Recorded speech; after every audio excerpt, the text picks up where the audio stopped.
Hey, what's up, world? My name is Jeremy. I am King Bethea. I'm a professional boxer. This is my time. This is my story. This is my moment.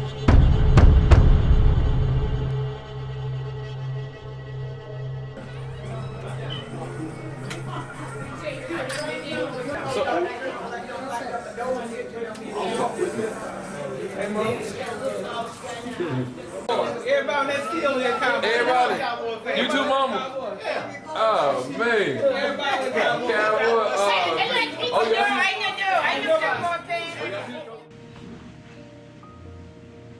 My career, my boxing career took off, I can say by accident, but to me it was truly a blessing. I was going through a dark time in my life, man, where I ain't know which way I wanted to go. I entered this tough man competition. I picked up at a local Nick's Big Quick convenience store. It was for some money for a prize, and at the time I needed some money real bad. I was down bad. I needed some money, so at the time I entered the tough man competition. You know, in order for you to to qualify the fighting the tough man competition, you had to weigh X and O amount of weight, which was 140 pounds. So in this tournament, man, I weighed at least about 138 pounds. I was underweight. I know that for sure. And being underweight, they really didn't want to let me fight or compete in the competition. So during that time, I pleaded with the guy, man. I told him, I said, sir, please let me slide with these couple of pounds, man, and you won't regret it. I can handle myself. I'm pretty decent with my hands. So just give me a chance. I believe in myself. I think you should believe in me too. Of course, man, he believed my story, man, and he let me in there, and I entered the tough man competition. And first round, got a first round knockout within probably like 9-10 seconds. And so that really would put me on then, and that would really got the crowd to notice me, and the people started respecting me then. So, after a couple rounds of, first round knockouts and stuff, they really knew who I was and really knew that I was capable of handling myself after that point. So after that, man, my career kind of took off as far as that's after winning the tough man competition for basically the middleweight champion. So that's how I received my belt, man. I received a middleweight championship belt for the tough man competition. So during that point, man, I met with a lot of people, and of course the sponsors that sponsored that tournament at the time, they talked to me as well. They told me my future looked bright in boxing, so I should think about taking it more seriously. And I kind of took their opinion and just took it upon myself, man, to make myself better and make myself great. So after that point, I met with some coaches out of Rockingham, North Carolina. Coach Mario Oliver Jr. and Anthony Hamilton, who's now deceased at the time, but at the point. But I met with them, man, and they led me and they prepped me and stuff, and they gave me the rundown, of how the business go and how the boxing game goes. So after being with them for a couple of months, I entered the amateur rankings for boxing. So I was boxing out of the Dungeon Boxing Club, and it was there, man, my career took off. My boxing career took off. My first couple of amateur fights, man, I got first round knockouts. So at the point of time, I thought I could take myself to the next level. My first pro fight, it was I want to say it was in Delaware.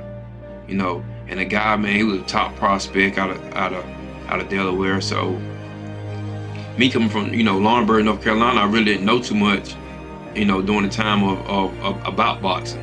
I was fresh, so we took the fight, man, and sure enough, man, I lost by 2 points at the time.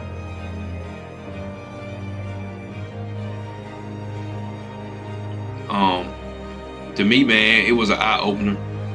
It let me know furthermore what I need to do as far as like my boxing career and business wise. So my first boxing career, my first professional fight, it was like I said, it was interesting. It was a learning experience for me more than anything. So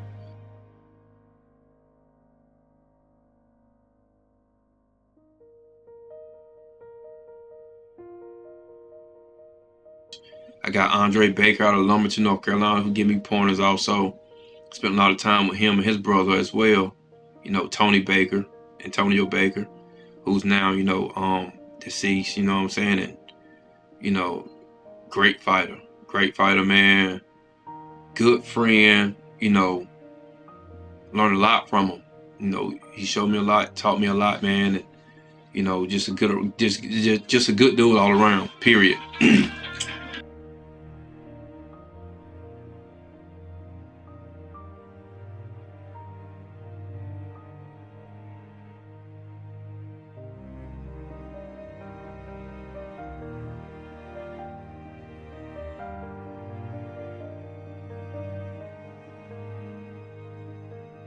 A good thing I said about Antonio Baker, man, was his characteristic.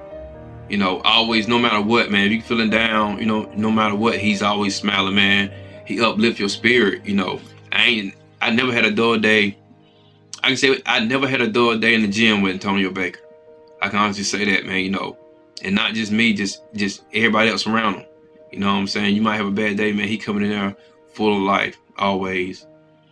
And it's a tragedy, man, that, you know, he died the way he did.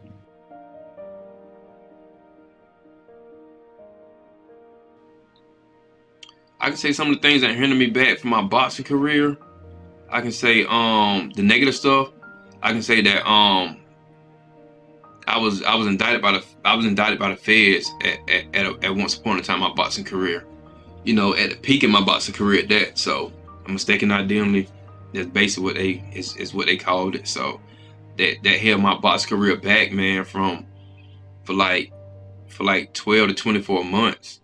So I was going to court, man, in Greensboro, North Carolina, back and forth, man, for like 2 years during my boxing career. So that held me back a whole lot.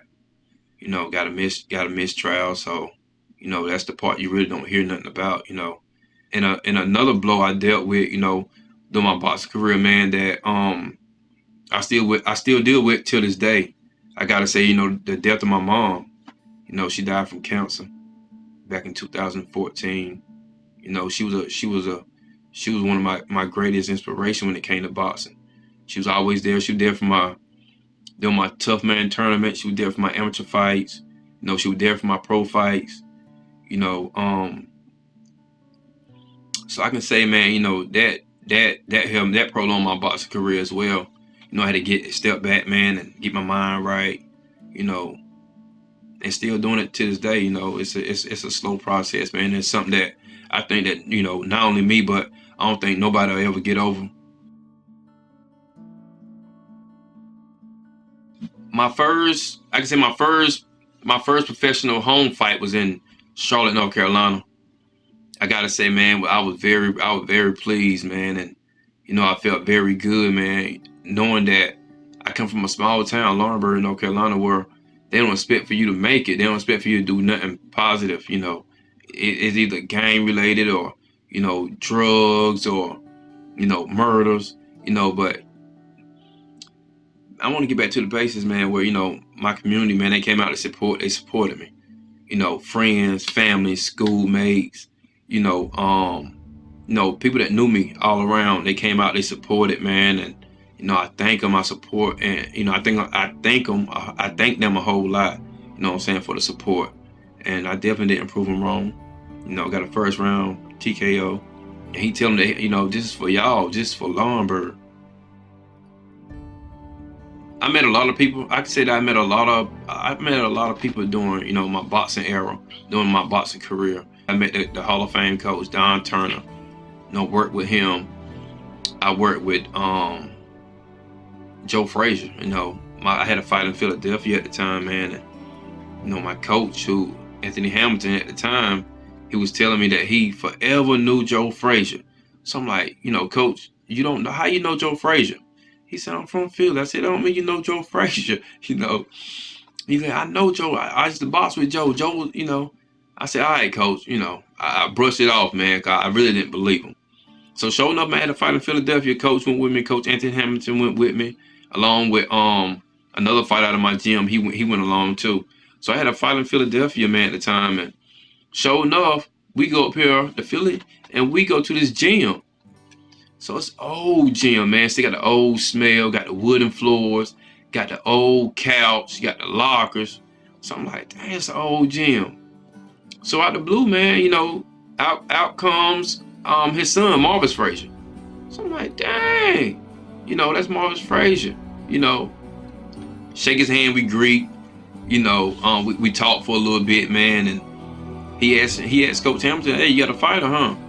So Coach tell him, yeah, he fight at the Blue Horizon, So Coach at the time, tell Marvis Frazier, see if you can give him some pointers, help him out a little bit on what they expect, come Saturday night. So of course, man, Marvis Frazier, man, son of Joe Frazier, he in the ring with me, he give me pointers, he working the mitts with me, and he go to this mirror, man, and he showed me, he draw a circle in the mirror. I can never forget, he drew a circle in the mirror. He told me, hey, always keep your head in the center of this mirror, in the center of this circle, never let it go out, for your slipping and your movements and stuff like that. So that's some of the things I keep with me, to this day, when I go in the gym and stuff, and so sooner or later, here comes Joe Frazier. I said, man, this is crazy. I said, back home we watch all on TV, on ESPN, and the classic boxing shows, and man, I couldn't believe it at the time, man. So I met Joe Frazier, like I said, he gave me pointers at the time. We talked. He's also from the South too. I really didn't know that at the time, but he's out of South Carolina too. So, well, man, it was a great experience for me, meeting, Joe Frazier, Marvis Frazier, Don Turner. I'm in camp with world champions. I'm sparring world champions, getting them ready for a fight. I'm in the ring with the featherweight champion from out of Russia, out of Ukraine, Eugenie Gragovich. So just dealing with that, man, and just dealing with life, man. So now I'm back on track. I'm boxing, I'm training. I'm getting some top-notch sparring back in. So, man, my future is still looking bright for me. I got an upcoming fight coming in late October, maybe November. I think this fight here is gonna be in Virginia. I got a phone call, from Coach Mark, man, out of Virginia. So, I'm getting worked up and getting prepared now, man, to take a fight in Virginia. I'm not sure it's gonna be the last one or not, because I feel great, my skill level is still there. I'm sharper more now than ever. Got more knowledge, than I had before. My experience is I got great experience now. So I'm just getting prepared, man. So y'all look for me late October, late November.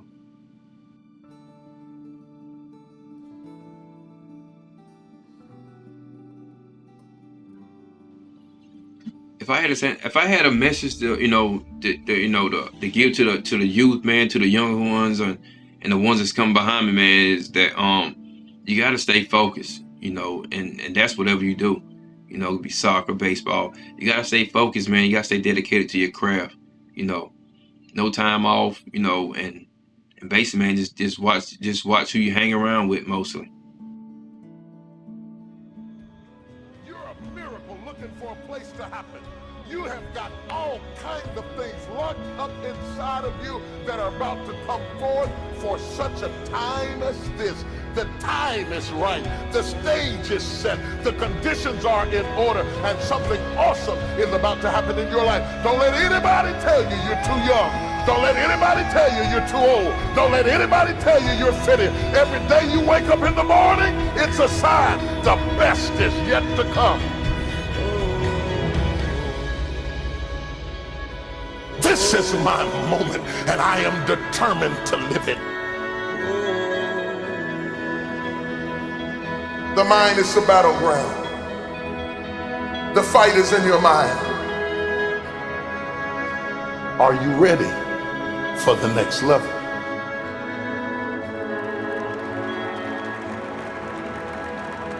What are you going to do with the time you have left?